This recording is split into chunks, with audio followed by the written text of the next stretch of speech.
tanta coisa que eu não sei sobre a história da humanidade. Não sei quando foi inventada a roda. Não sei quando é que o homem pela primeira vez montou num cavalo. Não sei quando é que foi esculpido o primeiro barco. Não sei quando é que a humanidade se pôs a navegar. Há tantos momentos fundamentais que eu não sei quando é que aconteceram. Durante milhões de anos, o mundo foi uma casa com os quartos fechados. Os incas não sabiam nada dos pigmeus. Os árabes não sabiam nada dos aborígenes. Os japoneses não sabiam absolutamente nada dos lapões. E os aztecas, os aztecas não sabiam nada dos portugueses. Durante milhões de anos, o mundo foi uma casa com os quartos fechados. Eu sei exatamente em que momento é que o mundo abriu as portas. Eu sei quando é que o mundo começou a avançar, a pular para a frente.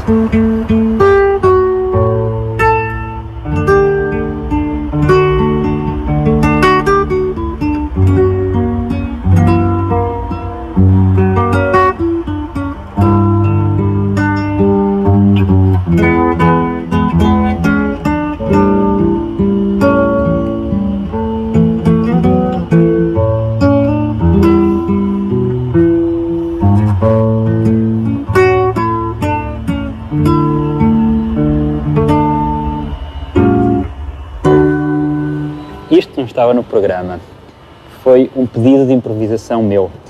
Aliás, o Paulo, o operador de som, está ali a olhar para mim preocupadíssimo. Isto é um documentário para grandes portugueses ou é o Festival da Canção? Não, calma, é o documentário. Eu pedi para inserir este momentinho musical, não pela música, mas pelas palavras. O poeta que está por trás deste poema, António Gedeão, escreve neste momento: eles não sabem nem sonham que o sonho comanda a vida. E sempre que um homem sonha, o mundo pula e avança como bola colorida entre as mãos de uma criança. É pedra filosofal. Bom, eu desde miúdo, quando ouço esta parte da canção, do poema, penso no infante. Se calhar com toda a razão, se calhar não, é uma ideia minha. Mas a verdade é que para mim, quando o infante sonhou, foi a partir daí que o mundo começou a pular e a avançar. O mundo, com o infante, posto em movimento. No século XIV, a Europa atravessava um período de convulsões, carestias, guerras e peste. Num remoto canto da Europa, num país acabado de sair de uma grave crise dinástica e de uma guerra de vida ou morte com os vizinhos castelhanos, uma nova dinastia conduz os destinos nacionais. Da primeira geração de príncipes desta dinastia, um deles ficará para sempre na história universal: o infante Dom Henrique. O infante Dom Henrique vem nascer ao Porto. Porquê é que eu digo que vem nascer? Gravar os morangos com açúcar. Os morangos? Não, olha, estamos a gravar o Super-Homem. O Super-Homem? Não. Mas é o Super-Homem português. Bom, porquê é que eu digo que vem nascer ao Porto? Porque a corte, nesse momento, encontra-se em Leiria. Mas já perto do final da gravidez de Dona Filipa de Lencastre, mudam-se para o Porto. A corte vem para o Porto, uma viagem de 20 dias, um sacrifício brutal para uma mulher com 8 meses de gravidez, mas o infante, de facto, nasce no Porto. Uma coincidência histórica? Ou terá sido destino? Eu acho que foi destino. O Porto, património da humanidade, merece ter como filho mais ilustre o infante Dom Henrique. Oh, tic-tac.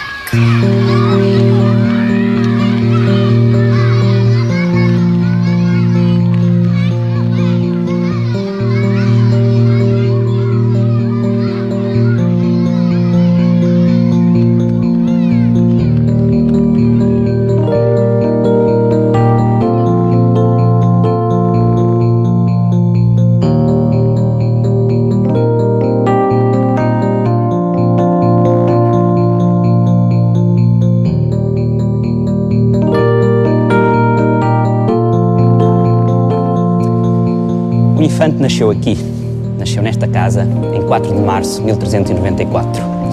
Na altura, e durante muitos séculos, este edifício chamava-se Casa da Alfândega, hoje já não se chama assim. A cidade do Porto, muito justamente, quis homenagear o seu filho mais ilustre. e transformou este espaço num museu, Museu Casa do Infante. Eu acho que é outra coisa que o Porto pode fazer hoje para homenagear o seu filho mais ilustre. Pode votar em peso no Infante como o maior português de sempre.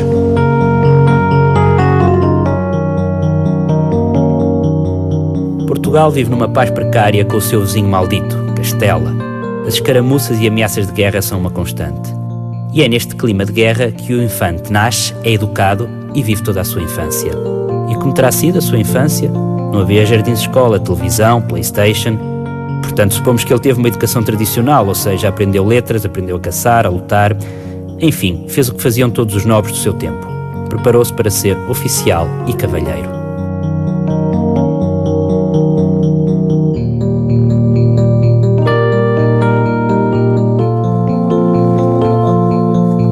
Estás pronto, Gonçalo? Desculpem, só uma coisa, desculpem. Vamos fazer um parênteses na vida do nosso homem, falar um bocadinho do pai? Só um bocadinho, pode ser? Quem era o pai do Infante? Era Dom João I, mestre da Vixe, filho bastardo de Dom Pedro I. Foi este monarca que impôs um travão às pretensões castelhanas de unir Castela ao reino de Portugal. Foi Dom João I que, com a Batalha de Aljubarrota, garantiu a nossa independência. É um dos monarcas mais decisivos da história de Portugal.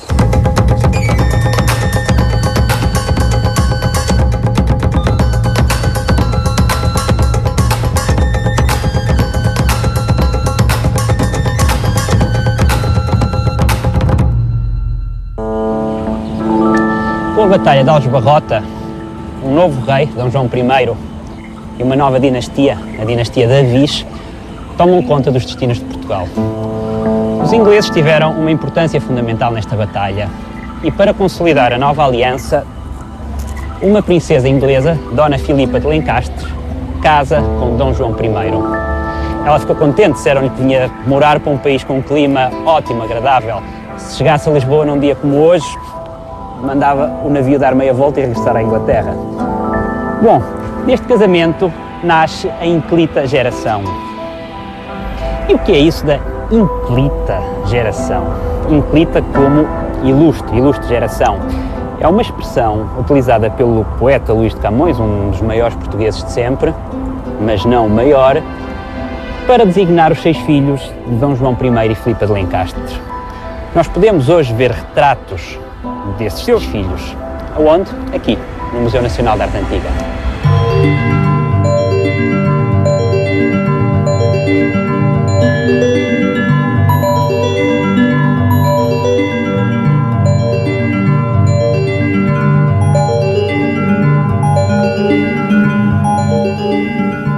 Estou junto aos painéis de São Vicente, uma das obras-primas da pintura europeia e talvez o momento mais famoso da pintura portuguesa.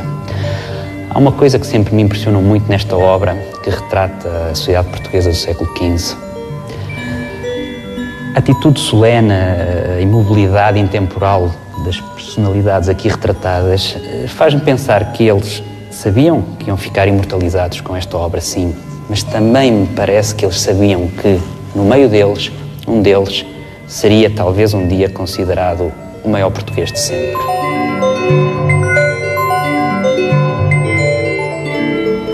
Para alguns investigadores, este é que é o verdadeiro infante, pela idade que aparenta ter, pela maneira como está vestido e porque traz ao peito a cruz de Cristo. O infante era o grão-mestre da Ordem de Cristo. Bom, em conversa com alguns responsáveis do museu, eu fiquei a saber que há pelo menos 30 teorias diferentes a tentar explicar a identidade das personagens, a data de execução do retábulo e a sua autoria. São muitos enigmas, muitos mistérios. Mistérios? E está o próximo best-seller mundial. Título: O Código do Infante. E a capa?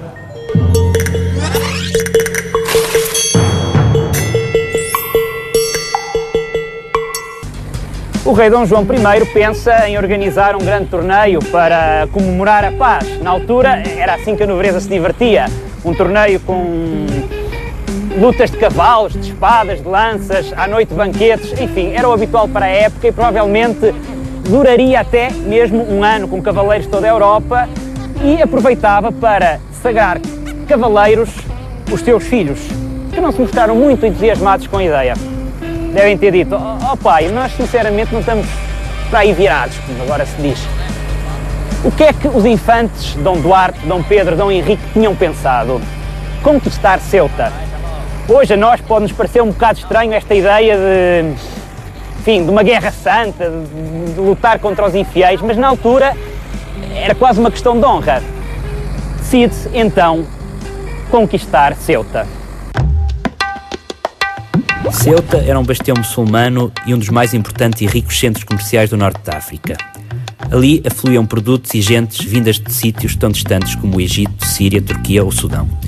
E era também um porto de abrigo estratégico de piratas que frequentemente faziam incursões na costa portuguesa e, pelos valores do século XV, Ceuta era o sítio ideal para uma cruzada cristã contra os infiéis, contra os mouros. Decide-se então pela conquista de Ceuta. Os 3 irmãos dividem tarefas e Dom Henrique, entre outras coisas, ocupa-se da alimentação da armada. Aonde? Aqui, no Porto. Fazia todo o sentido, afinal, ele era tripeiro. Era, mas ainda não o sabia, porque o termo ainda não tinha sido inventado. Num ato de generosidade impressionante, a população do Porto oferece a carne disponível na cidade para a armada e fica com a pior parte, as tripas. Nasce assim esse exemplo impressionante da criatividade portuguesa na cozinha, esse grande monumento ao paladar nacional, que são as tripas à moda do Porto.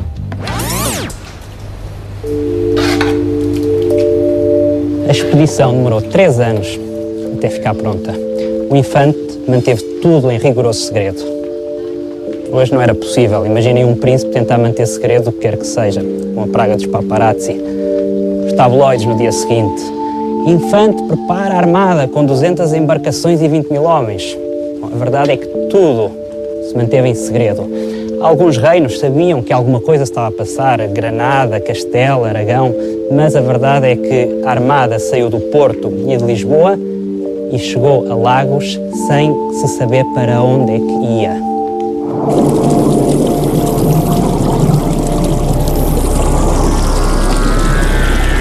7 de agosto de 1415, a frota comandada pelo rei Dom João I, e onde seguiam também o célebre Nuno Álvares Pereira e os 3 infantes, parte para Ceuta, onde chegam no dia 20.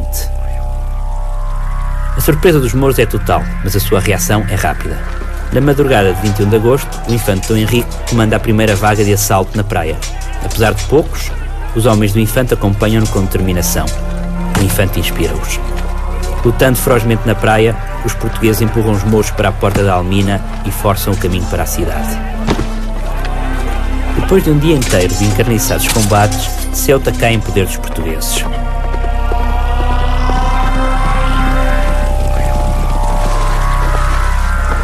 O rei Dom João I celebra a vitória na grande mesquita da cidade, de imediato transformada em igreja cristã, e ali mesmo arma cavaleiros, pela sua bravura, os seus filhos, Dom Pedro, Dom Duarte e Dom Henrique. Ouro, sedas, especiarias, animais exóticos. Os portugueses não conquistam apenas uma cidade, conquistam o ponto de chegada de todos os produtos do Oriente. Acho que até uma loja chinesa lá foram encontrar. Bom, o infante começa a fazer contas. Quantos intermediários são necessários para fazer chegar isto tudo aqui? Será que eu consigo contorná-los? Será que consigo chegar à fonte de produção? O infante deixa Lisboa, vem viver para Lagos e aqui passa os últimos 40 anos da sua vida. Eu não sei se aqui se come bem, mas o nome tem muita categoria. Antes de regressarem, as principais figuras da expedição reúnem-se para decidir o que fazer de Ceuta. Hesita-se entre abandonar ou manter a cidade ocupada com uma força militar. Depois de alguma discussão, opta-se por deixar uma guarnição de cerca de 2.000 homens de armas, capitaneada pelo conde Dom Pedro de Menezes. A 2 de setembro, a armada está de volta a águas portuguesas e ancorada em Tavira.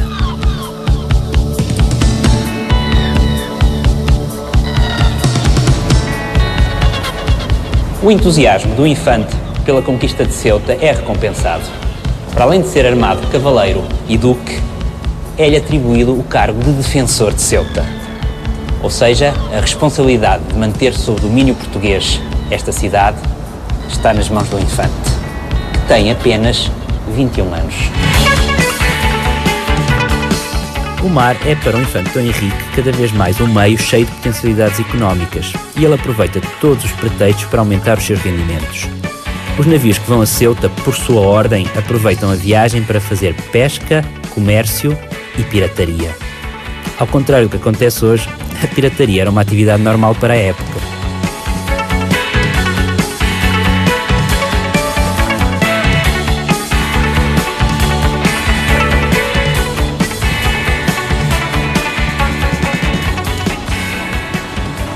Uma vez instalado em Lagos, o infante começa a explorar lentamente o continente africano.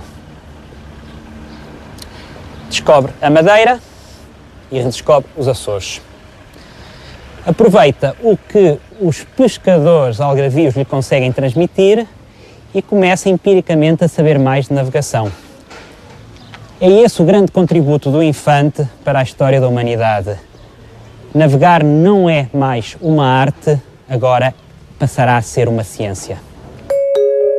Entretanto, Ceuta revelou-se um fiasco para os portugueses. O que antes fora uma cidade que fervilhava com o riquíssimo comércio trazido por caravanas de todas as partes de África, era agora uma cidade cristã e quase deserta que não dava lucros. As caravanas já não vinham a Ceuta. Foi neste cenário de decadência de uma cidade que se tornara uma cidade morta que o infante mostrou o rasgo do seu gênio.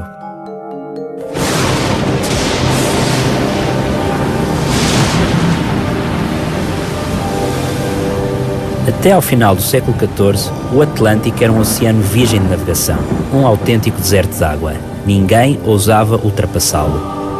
Temiam-se águas demasiado quentes, calor insuportável, todo o tipo de monstros, homens com cabeça de cão, homens com um só pé, gigantes terríveis.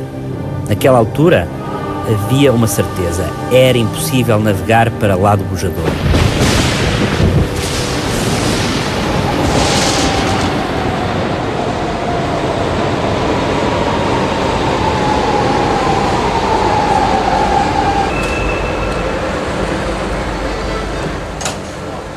Hoje em dia, na era da internet, da televisão, das viagens a preço de saldo, conhecemos o mundo todo e sabemos cada vez mais do universo. É-nos difícil compreender porque é que o cabo bujador metia tanto medo aos homens do século XV. Vamos tentar imaginar o que era essa barreira psicológica. Quando olhamos para um mapa moderno de África, é difícil à primeira vista encontrar o cabo bujador. É preciso uma lupa e muita concentração para o descobrir na costa ocidental de Marrocos, logo a seguir às Ilhas Canárias. É uma minúscula bossa num continente imenso, quase imperceptível no mapa.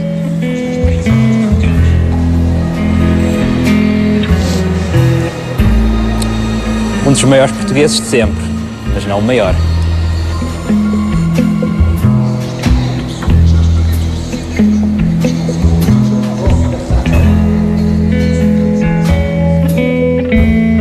De qualquer das formas, o cabo bujador era um acidente geográfico como tantos outros ao longo da costa africana. Ali o problema não era a barreira física, era a barreira psicológica. Ali era necessário vencer o medo. Para além da barreira psicológica, o mais complicado era o facto de o cabo estar rodeado de recifes e quase sempre envolto em nevoeiro. Ali sopra um vento alísio de nordeste durante todo o ano, o que levava os marinheiros a pensarem que quem dobrasse o cabo jamais poderia regressar para norte, para casa.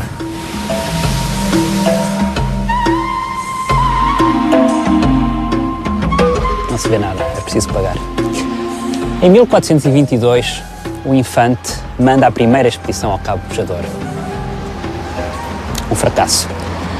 O infante devia ser bem-humorado e uma pessoa com muita persistência, porque nos 12 anos seguintes mandou 12 expedições, todas falharam.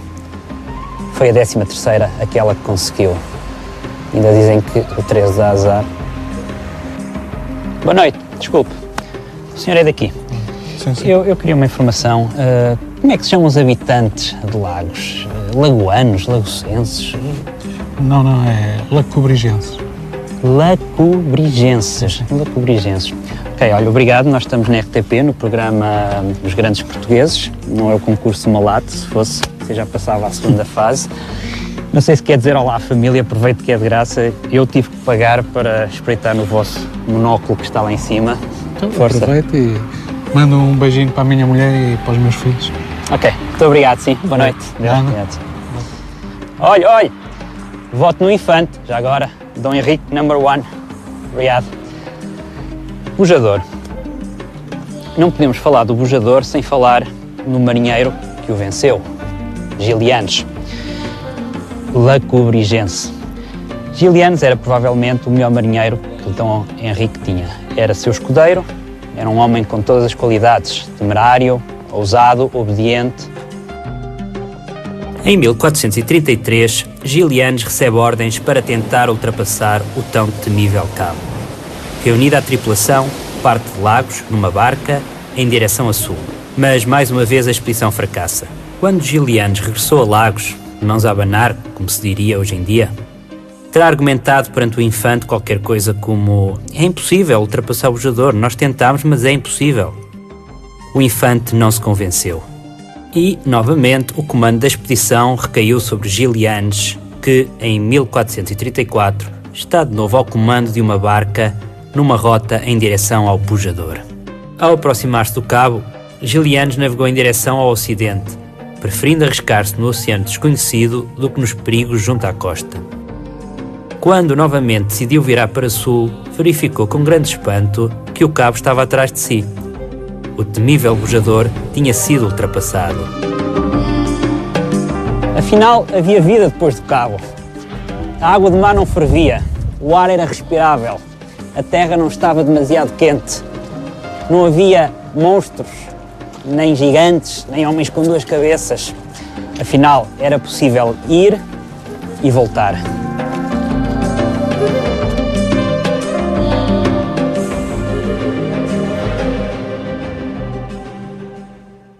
A passagem do Cabo Bujador foi um feito extraordinário.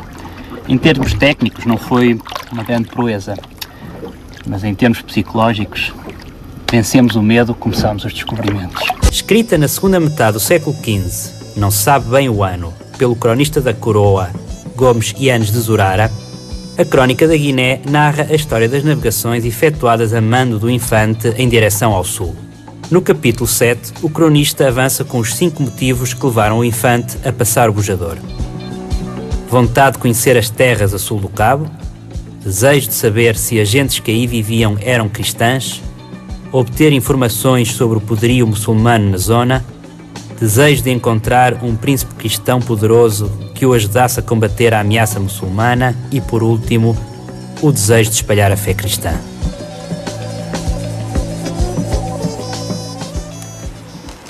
Ceuta era nossa, é verdade, mas era um ponto isolado num universo muçulmano. O comércio já não afluía à cidade e, ao redor, imensas praças fortes que nos eram hostis constituíam uma ameaça estratégica. É daí que vem ao Infante a ideia de conquistar Tânger. É hoje ponto assente que o Infante estava também à procura de um aliado que o ajudasse a abrir uma frente de combate a sul de Marrocos. Crê-se que teria a esperança de encontrar o lendário Preste João, que se julgava na época ser o rei da Etiópia, senhor de um poderoso reino cristão que ia da costa do Oceano Índico à costa do Oceano Atlântico. Havia, pois, no espírito do Infante uma vontade política e religiosa, espalhar a cristandade e combater os muçulmanos. Este era o seu sonho e foi, sem dúvida, o seu plano. Os irmãos decidem então tentar também a conquista de Tânger, em 1437. Dom Henrique e Dom Fernando lideram a expedição, que será um fracasso completo. Aliás, um dos episódios mais tristes e humilhantes da história de Portugal. Os portugueses são encurralados, cercados durante 5 semanas, obrigados a comer os próprios cavalos e, por fim, têm que negociar a retirada com os mouros. Comprometem-se a devolver Ceuta. O infante Dom Fernando fica prisioneiro como garantia dessa devolução. Em junho de 1438, Dom Duarte e o infante Dom Henrique encontram-se na localidade alentejana de Portel.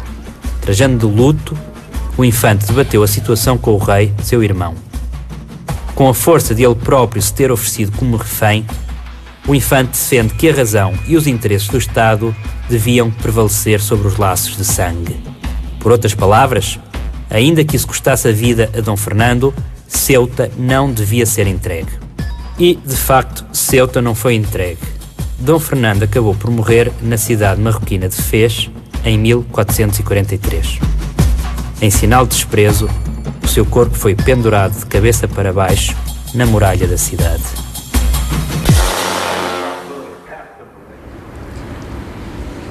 Em 1435, um ano depois de dobrar o Cabo Bojador, Giliano chega a Angra dos Ruivos e descobre uma coisa extraordinária. Descobre vestígios de presença humana. Era a prova de que valia a pena navegar para sul. Se dobrar o Cabo Bojador foi importante para vencer o medo, chegar a Angra dos Ruivos foi importante, muito mais importante, para continuar a viagem. Mas para continuar a viagem nós precisávamos de melhorar as características técnicas das nossas embarcações. E em 1441 surge aquela que, durante várias décadas, será a melhor embarcação da época, a Caravela Latina.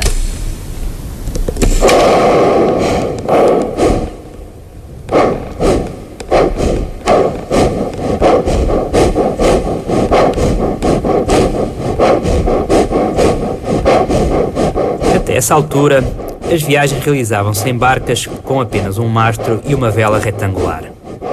Com a inovação de duas velas latinas triangulares, a caravela consegue navegar à bolina, ou seja, progredir em zigue-zague contra a direção dominante do vento. Com a caravela, os portugueses podiam ultrapassar o obstáculo formado pelos alísios e torneá-los no seu regresso a Portugal. No entanto, esta manobra obrigava os marinheiros a navegarem no mar alto, ou seja, longe da costa. Eu neste momento sei onde é que estou. Olho, vejo lagos, estou ao largo de lagos. Mas em mar alto não temos pontos de referência. Precisamos de instrumentos que nos indiquem a nossa posição, através da leitura dos astros, do sol, do horizonte. E esses instrumentos foram desenvolvidos na época do infante. São instrumentos de uma precisão, de uma tecnologia, de uma complexidade impressionante. Eu vou-vos mostrar alguns. Tenho aqui esta espécie de cabide. Oh Zé, como é que isto se chama? Balestilha. Uma balestilha, e tenho aqui esta tábua de cortar queijo que é um quadrante. Nós com isto dobramos o Cabo da Boa Esperança, chegamos à Índia, demos a volta ao mundo. Estes instrumentos foram desenvolvidos na Escola de Sagres.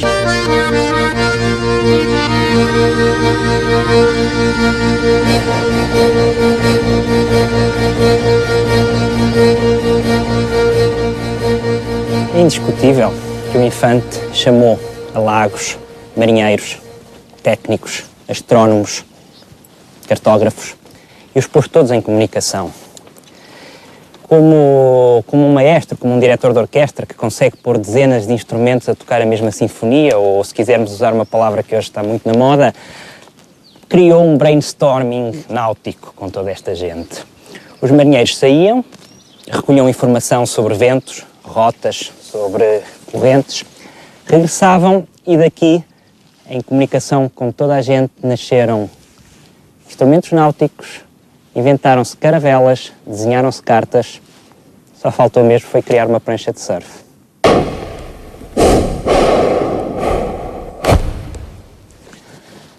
Escola de Sagres, sim, Escola de Sagres, mas uma escola onde os professores eram alunos, os alunos eram professores e, parafraseando um historiador dos descobrimentos, a sala de aulas era o próprio convés das caravelas.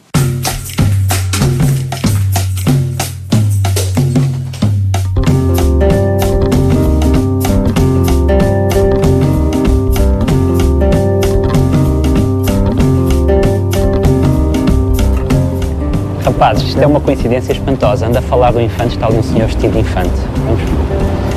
Desculpe, posso interromper? Pode-me explicar o traje? Porque está trajado assim. Isto é o traje da Confraria de Vinho de Porto. Eu sou o chanceler da Confraria de Vinho de Porto. E porquê é que me recorda o infante Dom Henrique, este traje? Está certíssimo. De facto, este traje foi inspirado na figura do infante, tal como está representada nos painéis do Nuno Gonçalves.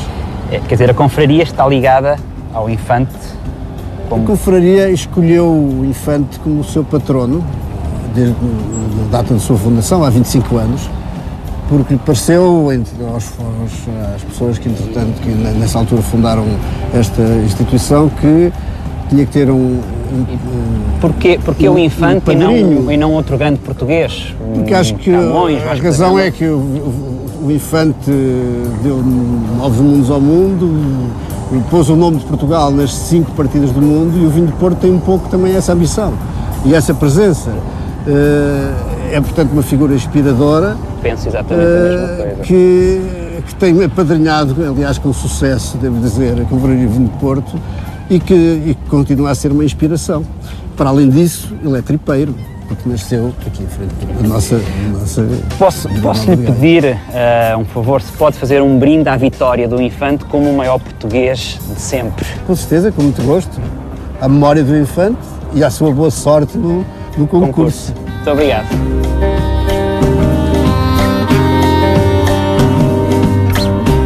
Entre os anos de 1436 e 1441, há uma pausa nas expedições do infante. Porquê? Por um lado, a questão de Tânger. Por outro, a morte de Dom Duarte em setembro de 1438. Tudo começou com a leitura do testamento do falecido rei Dom Duarte. E como sempre acontece nos testamentos, aliás, esse é um dos temas preferidos das telenovelas, há quem goste da parte que lhe cabe e há quem se sinta prejudicado. Bom, o testamento deixou a regência do reino e a tutela do príncipe herdeiro, Dom Afonso, à viúva, a rainha Dona Leonor. Dom Pedro, o irmão do rei, não gostou. E então começa agora uma nova telenovela que pode ser contada em poucas palavras e que inicia a crise da Batalha de Alfarrobeira. Formam-se 2 partidos, o da rainha Dona Leonor e o do infante Dom Pedro. Estes 2 partidos têm o seu primeiro confronto nas Cortes de Torres Novas, realizadas em 1438. E o infante Dom Henrique, que partido toma? Afeiçoado à cunhada, mas fiel ao irmão, o infante toma uma posição de neutralidade e de moderação, e tudo faz para negociar um acordo entre Dom Pedro e Dona Leonor. Formou-se então digamos, governo de coligação, mas tudo acabou em zanga, desordem e dissolução do governo ao fim de poucos meses. E então tudo se precipita.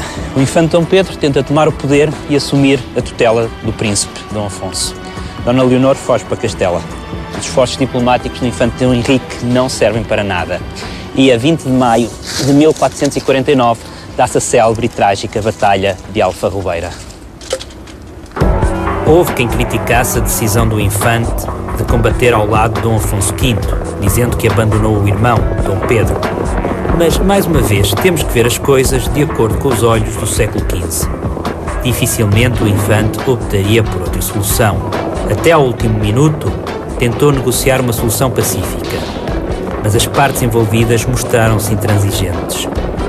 Havia muito ódio de ambos os lados e o infante Dom Henrique mais nada pôde fazer senão lamentar a morte do irmão e não esquecer que ele o apoiara na gesta dos descobrimentos. Em 1441, o infante está de regresso, definitivamente, ao Barlavento Algarvio. É nesta fase que os descobrimentos começam a dar, finalmente, lucro. Bom, não é nada que se compare ao que décadas mais tarde vai acontecer com a Índia, mas pelo menos o infante começa a ter algum retorno do investimento que fez do próprio bolso, enfim, entre aspas. E como é que o infante financiava os descobrimentos? A lista da fonte de receitas e de património do infante é extensa. Não temos tempo para enumerar todos os locais e privilégios de onde lhe chegava o dinheiro, apenas os mais importantes.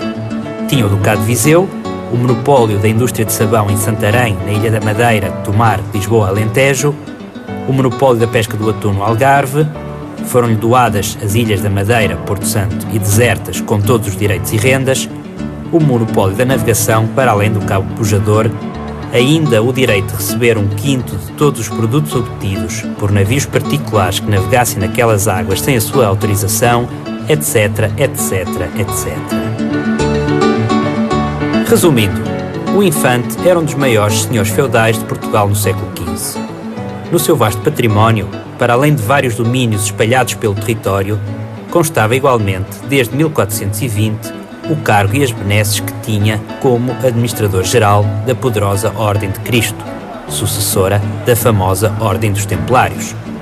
Portanto, como vemos, recursos não lhe faltavam. Ainda por cima, os direitos de autor que anda a receber pelo uso da sua imagem.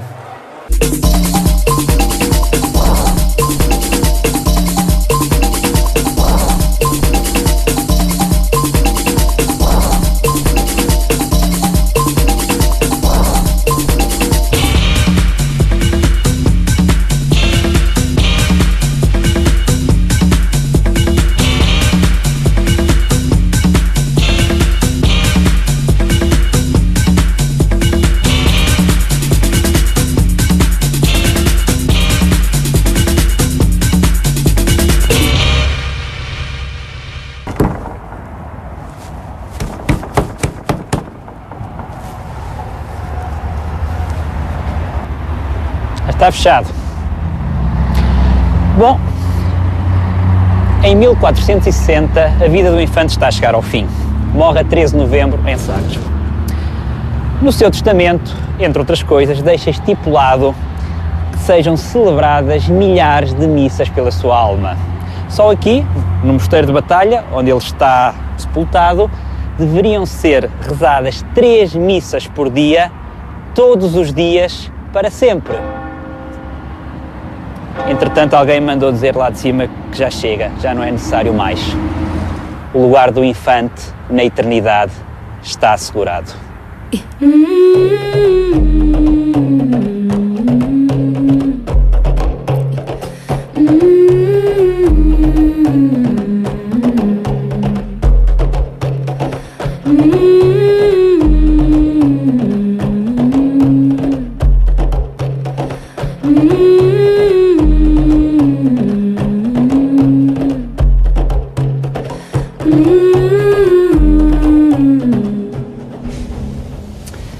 Eu ando a viajar profissionalmente há 15 anos.